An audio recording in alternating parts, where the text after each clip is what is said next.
Assalamualaikum warahmatullahi wabarakatuh. Perkenalkan, nama saya Nisrina Syahla dari kelas 1C Problem Study Pendidikan Bahasa Inggris. Saya akan mempresentasikan tugas dari Pendidikan Agama Islam tentang agama dan agama Islam.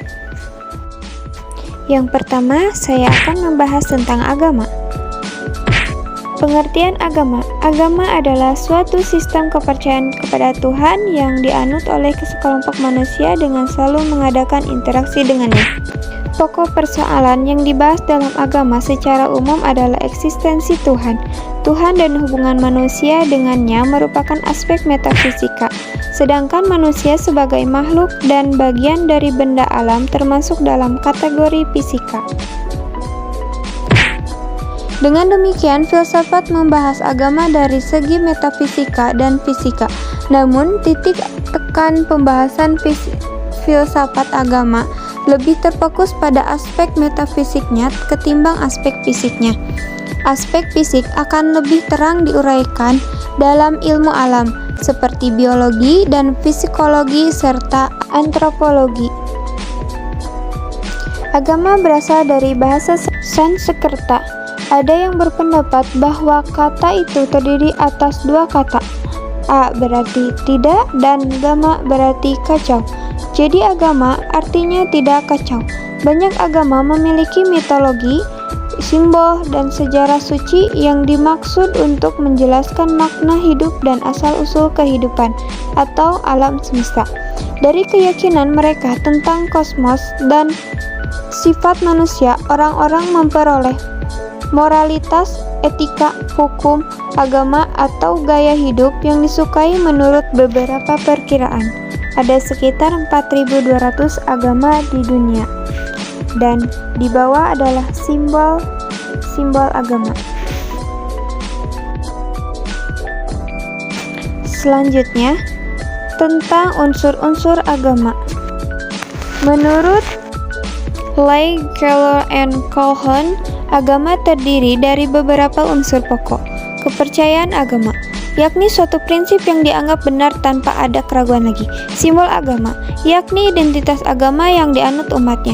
Praktik keagamaan, yakni hubungan vertikal antara manusia dan Tuhannya, dan hubungan horizontal atau hubungan antar umat beragama sesuai dengan ajaran agama. Selanjutnya tentang fungsi agama.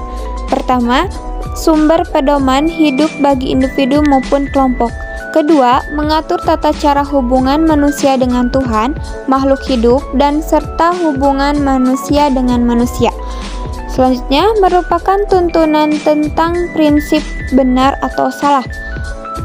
Pedoman mengungkapkan rasa kebersamaan, pedoman perasaan keyakinan, pedoman dalam membentuk nilai-nilai kehidupan, pengungkapan estetika atau keindahan, pedoman rekreasi dan hiburan, dan terakhir memberikan identitas kepada manusia sebagai umat dari suatu agama. Selanjutnya, agama di Indonesia. 6 agama besar yang paling banyak dianut di Indonesia yaitu agama Islam, Kristen Protestan, dan Katolik, Hindu, Buddha, dan Konghucu. Sebelumnya, pemerintah Indonesia pernah melarang pemeluk Konghucu melaksanakan agamanya secara terbuka. Namun, melalui Kepres nomor 6 tahun 2000, Presiden Abdurrahman Wahid mencabut larangan tersebut. Ada juga penganut agama Yahudi, Saintologi, Raelianisme, dan lain-lainnya. Meskipun jumlahnya termasuk sedikit. Jika diperhatikan, Islam juga berbeda dengan agama lain yang mengambil nama agama dari nama pendiri atau nama tempat penyebarannya.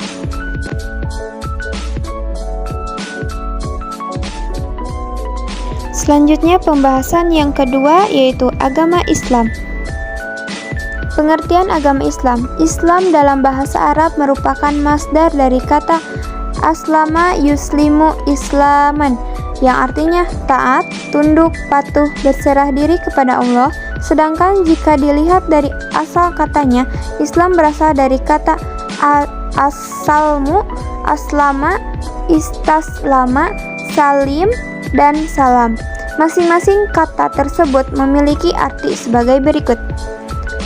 As-salmu artinya damai, perdamaian. Maksudnya Islam adalah agama yang damai dan setiap muslim hendaknya menjaga perdamaian. Aslama artinya taat, berserah diri. Maksudnya seorang muslim hendaklah berserah diri kepada Allah dan mengikuti ajaran Islam dengan taat. Istaslama artinya berserah diri. Salim artinya bersih dan suci. Maksud dari kata ini merupakan gambaran dari hati seorang. Salam artinya selamat, keselamatan. Islam adalah agama yang penuh keselamatan. Jika seorang muslim menjalankan ajaran Islam dengan baik, maka Allah akan menyelamatkannya baik di dunia maupun di akhirat. Ini pengertian dari agama Islam. Selanjutnya,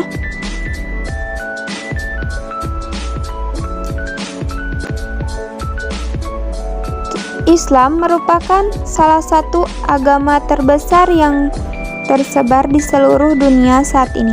Agama Islam juga menjadi satu-satunya agama yang diridhoi oleh Allah Subhanahu wa taala. Kita sebagai umat muslim harus bersyukur karena tinggal di Indonesia, di mana mayoritas penduduknya beragama Islam. Nama agama Islam merupakan istilah yang menunjukkan sikap dan sifat pemeluknya terhadap Allah Subhanahu wa taala. Nama Islam lahir bukan karena pemberian dari seseorang atau sekelompok masyarakat, melainkan berasal dari Sang Pencipta langsung, Allah Subhanahu wa taala. Selanjutnya, makna Islam. Islam dibawa oleh Nabi Muhammad SAW untuk umat manusia sebagai petunjuk untuk meraih kebahagiaan di dunia dan di akhirat. Inti dari ajaran agama ini adalah bersaksi bahwa tiada Tuhan selain Allah dan Nabi Muhammad adalah utusan Allah, mendirikan sholat, menunaikan zakat, berpuasa di bulan Ramadan, dan pergi haji bila mampu. Semua hal tersebut lebih kita kenal dengan sebutan rukun Islam. Sebelumnya disebutkan bahwa Islam memiliki arti kepasrahan atau ketundukan secara total kepada Allah Subhanahu wa taala. Orang yang beragama Islam berarti dirinya telah berpasrah dan tunduk patuh hanya kepada ajaran-ajaran Islam. Setelah makna Islam, selanjutnya ada sejarah atau masa pra-Islam. Jazirah Arab sebelum kedatangan agama Islam merupakan sebuah kawasan perlintasan perdagangan dalam jalur sutra yang berhubungan antara Indo-Eropa dan kawasan Asia di timur.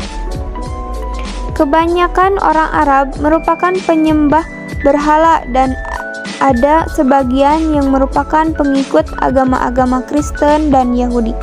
Mekah adalah tempat yang suci bagi bangsa Arab ketika itu karena di sana terdapat berhala-berhala agama mereka.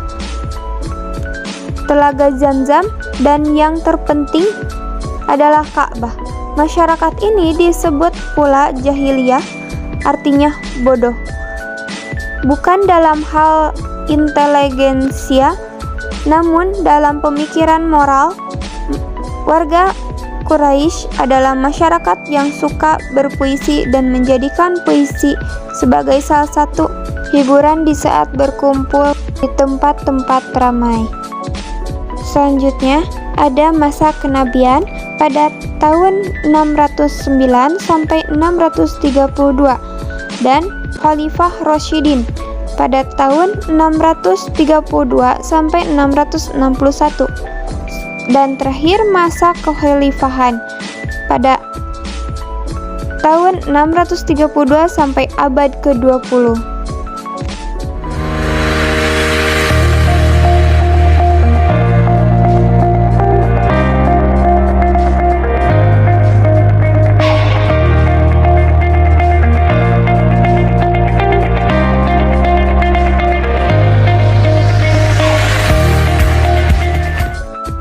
Nah, teman-teman, hanya ini yang saya bisa sampaikan.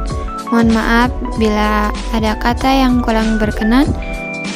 dan masih banyak kekurangan. Sekian dari saya. Wabillahi taufik wal hidayah. Wassalamualaikum warahmatullahi wabarakatuh.